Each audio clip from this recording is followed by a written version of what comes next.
berakhirlah masa bakti Kiai Imad di LBM Nahdlatul Ulama. Ini yang menjadi inti dari surat itu. Ya, publik akan menilai bahwa di sini berarti PBNU memiliki keberpihakan ya kepada kontra Kiai Imad. Kan begitu publik menilainya. Jadi yang paling kenceng kan memang dalam hal ini ya kalangan dari kesuriahan kan begitu.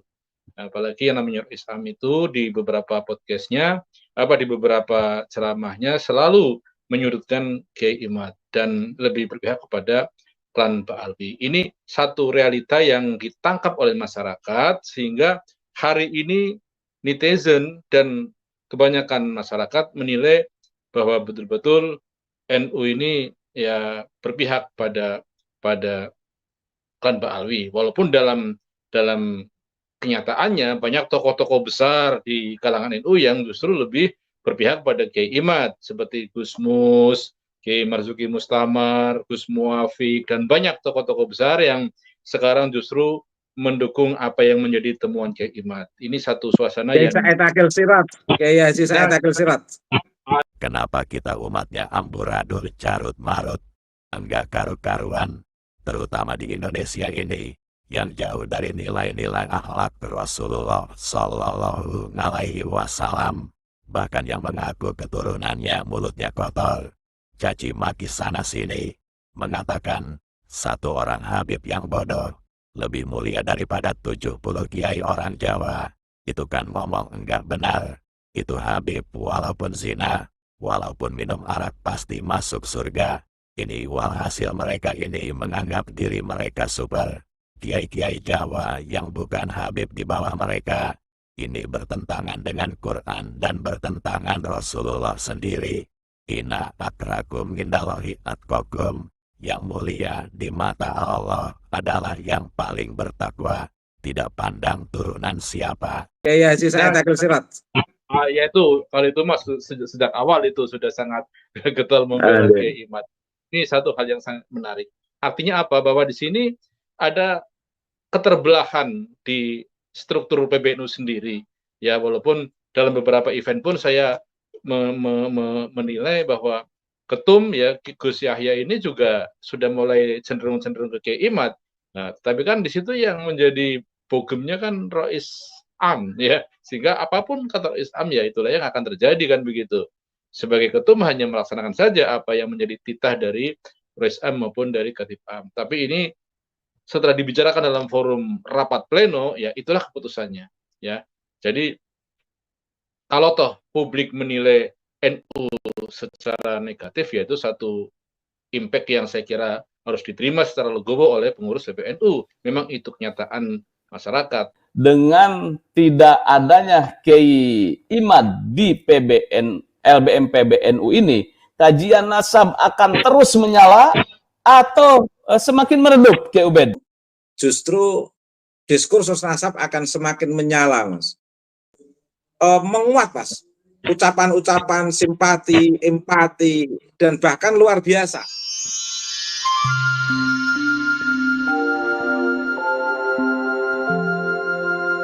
Keputusan di sini memang tidak secara eksplisit bahwa Kiai Imad dipecat atau dinonaktifkan, tetapi muncul di sini SK yang baru itu adalah kepengurusan baru sesuai dengan SK yang ditandatangani oleh Rois Am, kemudian Tanfidia.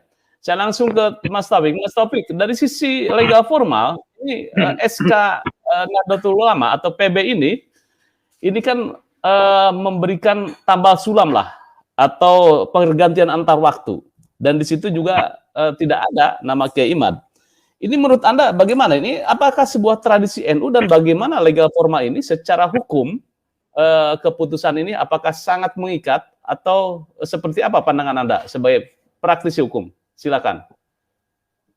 Terima kasih. Assalamualaikum warahmatullahi wabarakatuh. Jadi rupa-rupanya dampak dari pembahasan tesis Kiai Imad ini sudah memakan banyak korban. Ya, salah satu di antaranya adalah Dr. siapa itu yang dari BRIN itu juga Sugeng. ya Dr. Sugeng itu juga dipecat, bahkan diturunkan pangkatnya serta gajinya, dan masih banyak lain tokoh-tokoh yang kena dampak dari hiruk pikuk tentang nasabah Alwi. Dan pelaku utamanya yakni Kiai Imad sebagai pemantik dari adanya pembahasan ini juga sekarang secara tidak langsung sudah kena getahnya dari apa yang ia perbuat sendiri. Tetapi ini merupakan sesuatu yang saya kira menarik untuk kita bahas. Ada dua hal yang perlu saya sampaikan dalam forum ini. Pertama, bahwa surat keputusan PBNU ya nomor 2552 ini merupakan keputusan organisasi yang sudah berkekuatan hukum tetap. Ini mentah ya dari SK PBNU yang dulu, yakni SK PBNU tahun 2022. Ini sesuatu yang kadang timbul pertanyaan dari masyarakat, ya kenapa ya muncul surat keputusan baru dalam tubuh LBM Nahdlatul Ulama. Saudara, memang ini merupakan langkah-langkah taktis dari PBNU ketika ada tokoh atau pengurus di sebuah lembaga atau di Banom yang secara organisatoris dianggap sudah tidak seirama dengan induknya atau telah melakukan sesuatu yang tidak dikehendaki secara anggaran dasar undang-undang rumah tangga. Ini kebanyakan, ini yang saya alami, tidak digunakan mekanisme pemecatan.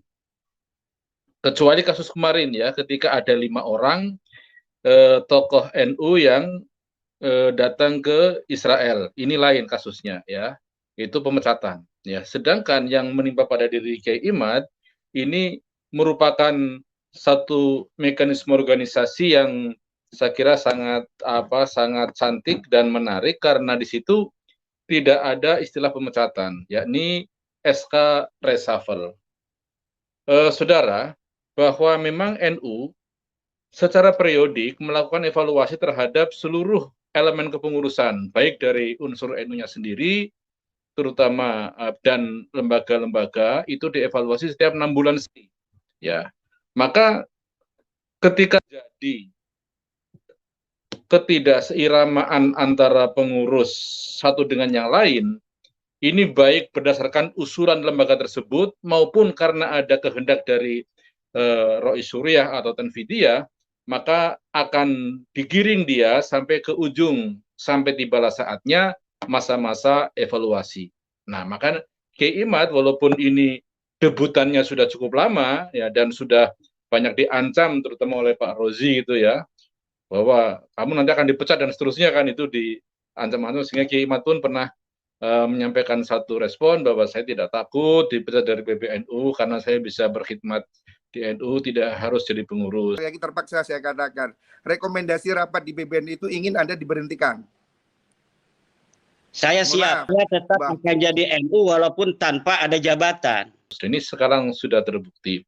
Nah, tetapi kecantikan dan kesantunan dari PBNU ini perlu kita tiru ya. Jadi ketika ada salah satu pengurus yang melakukan hal-hal yang kurang seirama dengan organisasi induknya atau mungkin dia melakukan sesuatu yang tidak sejalan dengan ADART, maka dia digiring ya sampai saatnya tiba, yakni masa-masa reshuffle atau masa-masa evaluasi.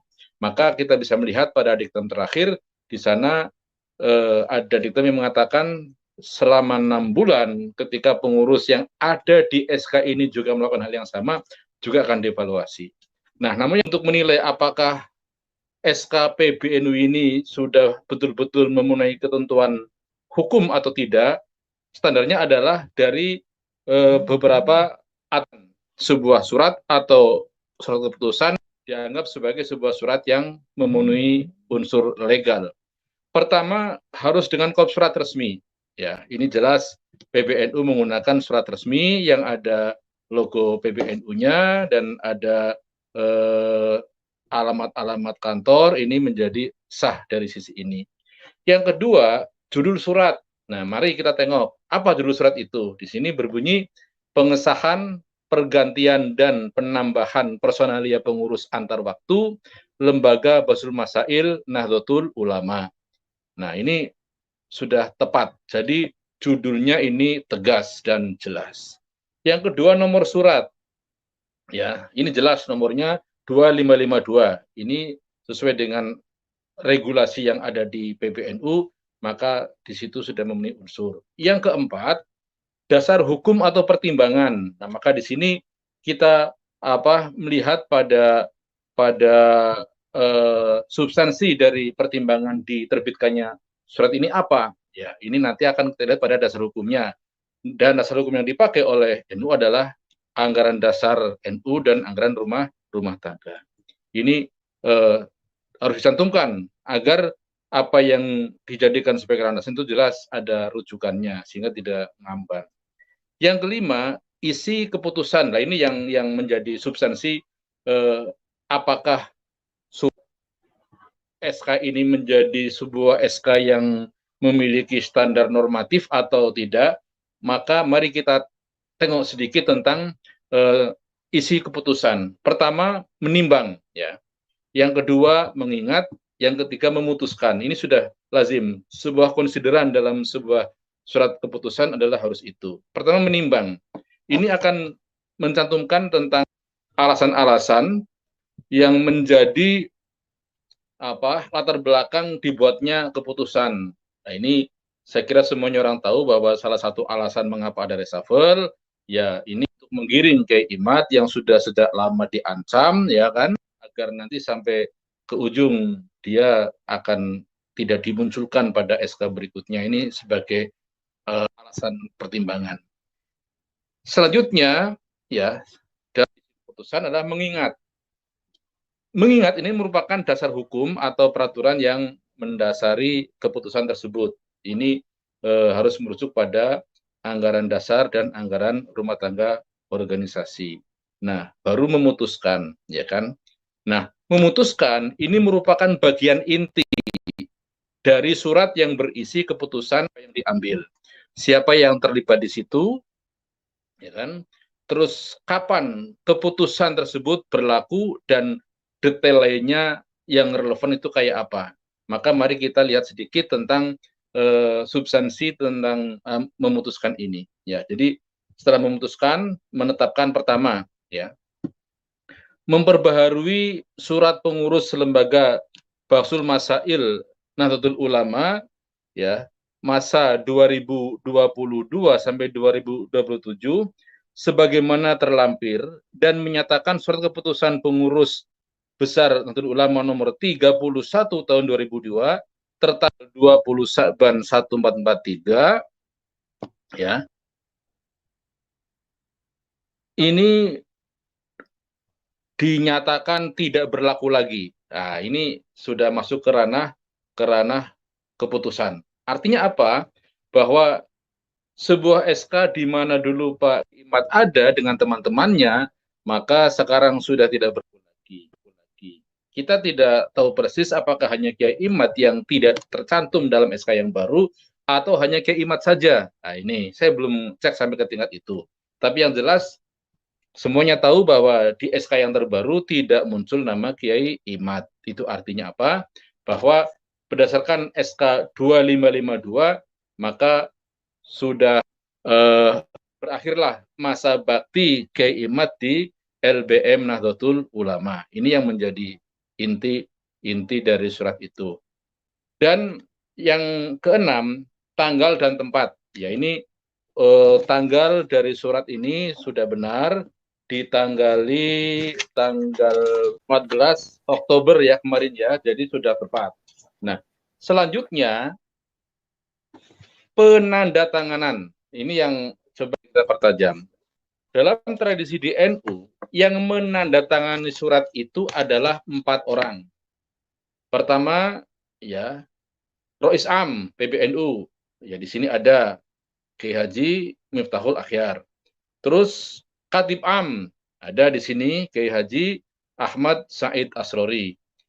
Terus Ketua Umum ya Kiai Haji Yahya Stakuf Khalil. Sekjen Bapak Dr. Andes Haji Saifullah Yusuf, belum kiai baru haji ya. Nah, artinya apa? Bahwa dengan ditandatangani surat ini oleh 4 orang, maka ini surat sudah memiliki keabsahan secara organisatoris ya.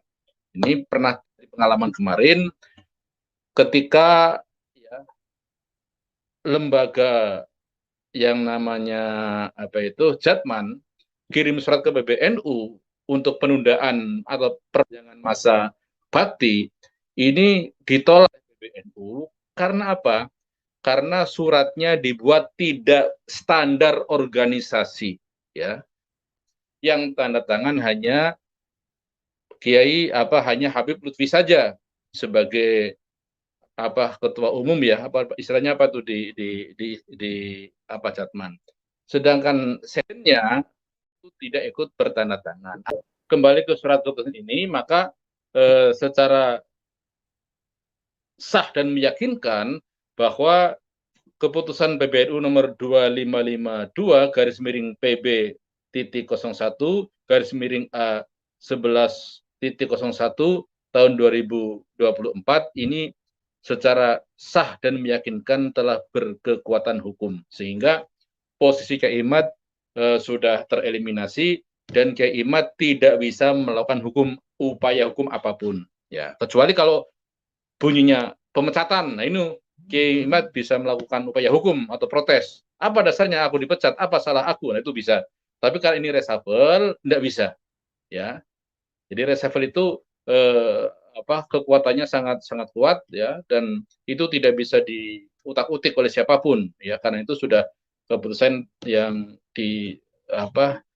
jatuhkan oleh elemen tertinggi, yakni Rois Surya, Rois Am, Khatib Am, Ketua Umum dan Sekjen. Itu ulasan dari saya terkait dengan posisi surat ini.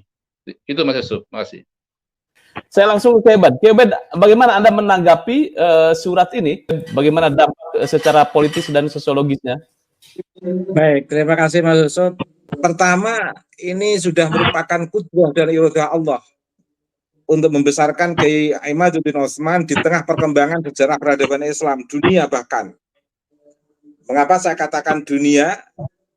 Karena klan Ba'alwi ini jaringannya sudah internasional. Sistem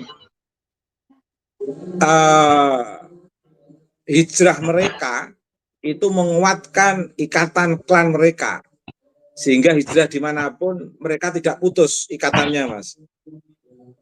Baik klan Ba'alwi yang ada di Yaman, di Irak, Iran, Indonesia, di Barat, semuanya punya jaringan, Mas Yusuf. Sehingga mereka baik secara intern ke keluarga maupun dalam ruang politik global itu mereka bisa saling menguatkan dan saling menginformasikan. Nah, Kiai Imad bisa menerobos klan besar di dunia ini, bahkan sampai menunjukkan kepada publik terkait dengan kenasaban klan Ba'alwi. Itu sebuah fenomena yang luar biasa, Mas Yusuf. Dan karena itu ini poin tersendiri dalam sejarah peradaban Islam untuk Kiai Imaduddin Utsman. Pertama, terbukti Kiai Imaduddin Utsman adalah sosok yang setia terhadap NU, Mas Yusuf. Meski tidak menjadi pengurus NU di pusat, beliau tidak memberikan komentar-komentar yang macam-macam. Betul-betul nampak ketulusan Kiai Imad sebagai warga Nahdliyin. Sebagaimana pada umumnya orang-orang yang setia terhadap NU meskipun nggak jadi pengurus ya tetap jadi NU, jadi warga NU yang baik. Yang kedua, ini semakin menguatkan peran Kiai Imad dalam diskursus sosial keagamaan terkait dengan klan Ba'alwi, Mas Yusuf. Jadi masyarakat Indonesia itu secara psikologis itu akan memilih keberpihakannya kepada sosok-sosok yang dianggap lemah, sehingga lebih menguatkan empati dan simpati masyarakat publik kepada orang yang dianggap dilemahkan atau dieliminasi atau terpinggirkan atau teralienasi. Itu justru menunjukkan eksistensi Kiai Imad secara utuh tanpa harus menggunakan background latar belakang organisasi secara struktural.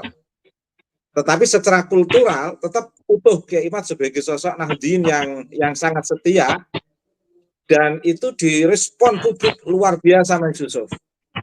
Sejak adanya berita Kiai Imad sudah tidak menjadi pengurus lembaga Basuh Masail PBNU, itu menguat, Mas. Ucapan-ucapan simpati, empati, dan bahkan luar biasa. Gitu aja, Mas Yusuf. Terima kasih, Mas. Ya, Kiai Obed, menurut Anda bahwa ini pergantian antar waktu adalah hal yang wajar di sebuah organisasi atau bagaimana menurut Anda? Wajar, Mas.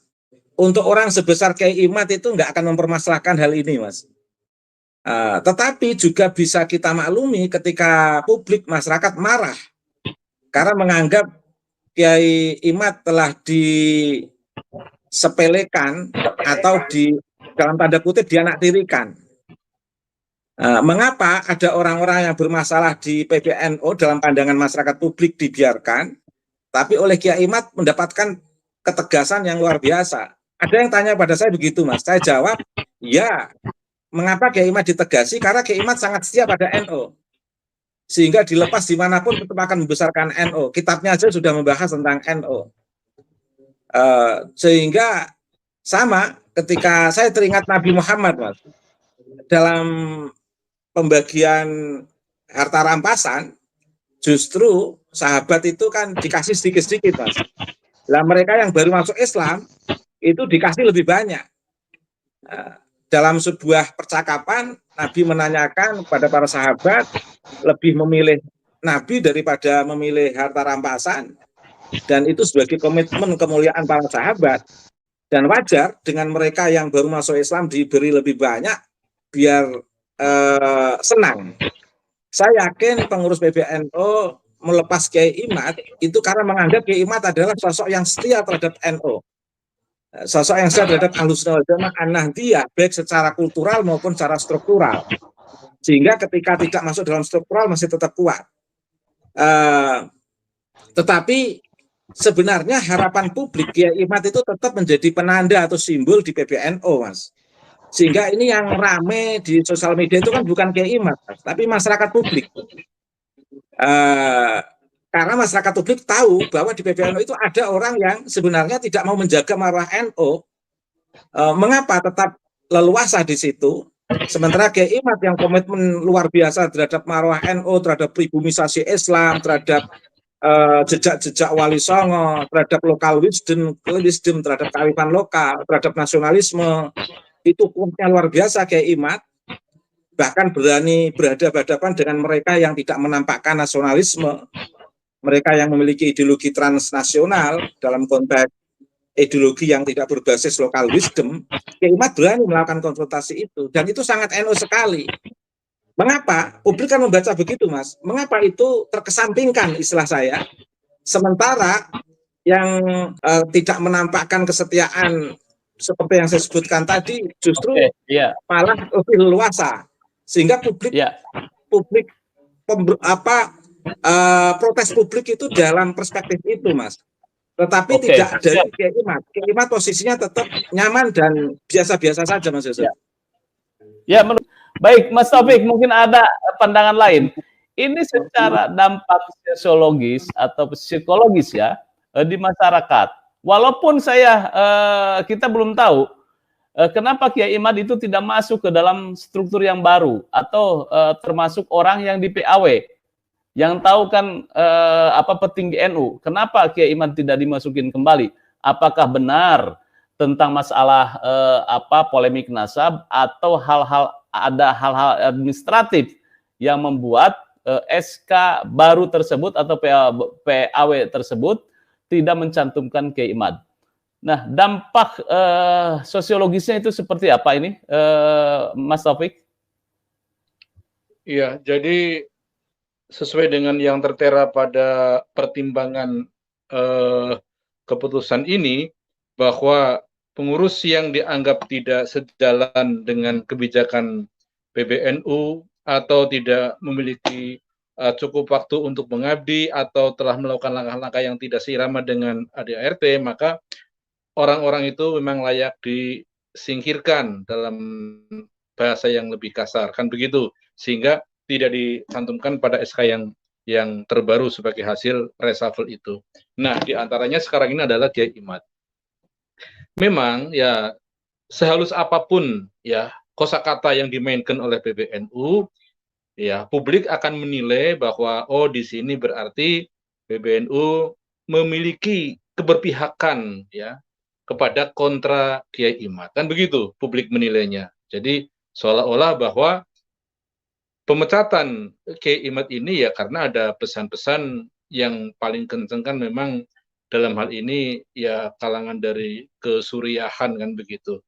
Apalagi yang namanya Islam itu di beberapa podcastnya, di beberapa ceramahnya selalu menyudutkan Kiai Imad dan lebih berpihak kepada klan Pak Alwi. Ini satu realita yang ditangkap oleh masyarakat sehingga hari ini netizen dan kebanyakan masyarakat menilai bahwa betul-betul NU ini ya berpihak pada klan Pak Alwi. Walaupun dalam kenyataannya banyak tokoh-tokoh besar di kalangan NU yang justru lebih berpihak pada Kiai Imad seperti Gus Mus, Kiai Marzuki Mustamar, Gus Muafik, dan banyak tokoh-tokoh besar yang sekarang justru mendukung apa yang menjadi temuan Kiai Imad. Ini satu suasana Kiai yang Said Akil Siraj, Kiai Haji Said Akil Siraj.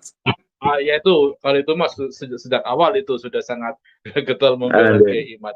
Ini satu hal yang sangat menarik. Artinya apa? Bahwa di sini ada keterbelahan di struktur PBNU sendiri. Ya walaupun dalam beberapa event pun saya menilai bahwa ketum ya Gus Yahya ini juga sudah mulai cenderung ke Kiai Imad. Nah, tapi kan di situ yang menjadi bogemnya kan Rois Am ya, sehingga apapun kata Rois Am ya itulah yang akan terjadi, kan begitu. Sebagai ketum hanya melaksanakan saja apa yang menjadi titah dari Rois Am maupun dari Khatib Am. Tapi ini setelah dibicarakan dalam forum rapat pleno, ya itulah keputusannya. Ya, jadi kalau toh publik menilai NU secara negatif, ya itu satu impact yang saya kira harus diterima secara legowo oleh pengurus PBNU. Memang itu kenyataan masyarakat. Sedangkan Kiai Imad memang mendapat angin surga, yakni pembelaan dari sebagian Nahdliyin karena dia termasuk orang yang dalam tanda kutip terzolimi, kan begitu, oleh PBNU. Tapi ini sesuatu yang saya kira harus tetap berjalan. Itu Mas Yusuf. Ya, artinya kita kembali lagi bahwa PAW atau pergantian antar waktu kita tidak tahu alasan yang sesungguhnya karena di situ memang tidak ada alasan. Saya sepakat dengan Mas Taufik bahwa ini adalah dugaan dari netizen atau bacaan dari netizen, persepsi netizen terhadap realitas yang ada. Atau ketika ada persoalan polemik nasab kemudian juga mencoba untuk mengaitkan bahwa ini adalah salah satu alasan kenapa Kiai Imad dipecat. Dan kembali lagi kepada surat tersebut, memang dari sisi diksi tidak ada sebuah kata Kiai Imad dipecat. Ini menurut saya ini yang menjadi budaya, kalau Mas Taufik ada menjadi kultur bagaimana pergantian antar waktu, dan juga di situ tidak dicantumkan bahwa nama si A, si B yang tidak tidak dinonaktifkan lagi, tetapi pengurus baru SK tersebut ya. Saya tidak tahu apakah Kiai Imad mendapatkan surat pemberitahuan kenapa alasannya itu. Saya yakin tidak, bahwa surat ini adalah merepresentasikan ya isi surat itu ya seperti yang tadi mengingat, menimbang dan memutuskan. Alasan kenapa ya kita tidak tahu ya, itu internal itu ya. Itu sebagai catatan. Nah, baik.